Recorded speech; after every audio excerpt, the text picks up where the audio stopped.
Hi, it's Ashleigh from Sweet Dreams Bake Shop, and today I'm going to be putting together 2 different recipes. The other day I made these beautiful Mother's Day macarons, so I was left with more than a dozen egg yolks, so I thought I should have a recipe where I can get rid of those. Enter the 12 egg yolk pound cake recipe. Now the original recipe for this, which I will link down below, actually uses 6 whole eggs and 6 egg yolks. I had 12 egg yolks on hand, so that's what I used. Now pound cakes don't have any leavening agents like baking powder, so it's really important that you really whip those eggs and the butter.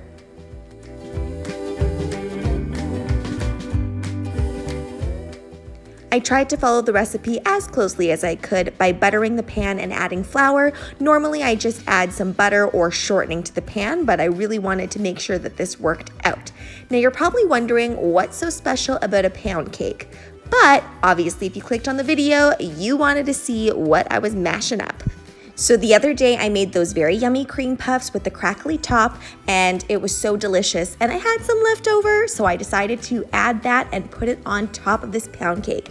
I tried searching YouTube and the internet to see if this had ever been done before, and it has not. So it will be very exciting to see how this turns out.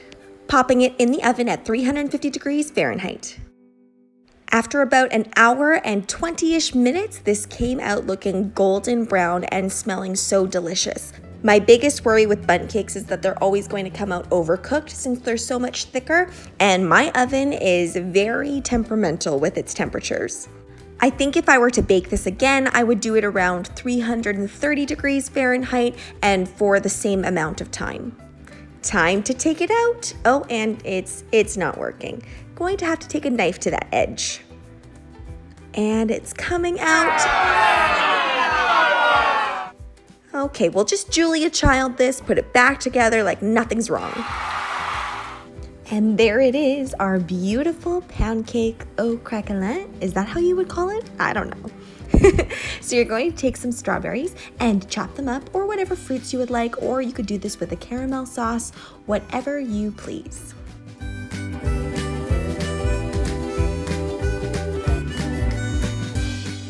Cutting into this, the crust is quite hard, so definitely needed less baking time with this one. But that bottom looks so scrumptious, and it looks like that's the only part of the cake that I want to eat. If I haven't said this before, I actually don't eat that many desserts, so most of these things are eaten by somebody else. Time to taste test my first mashup recipe. The outside of the cake is absolutely delicious, but the inside has a little bit of a strange crumb to it. I think it's because I replaced the 6 whole eggs with the egg yolks. I think if I had followed the recipe to a T for the pound cake, then this would have turned out even more delicious, but it's still pretty good.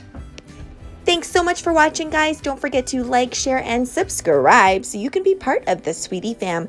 Right now I'm uploading daily, so make sure you hit that notification bell so you know when I upload. Bye!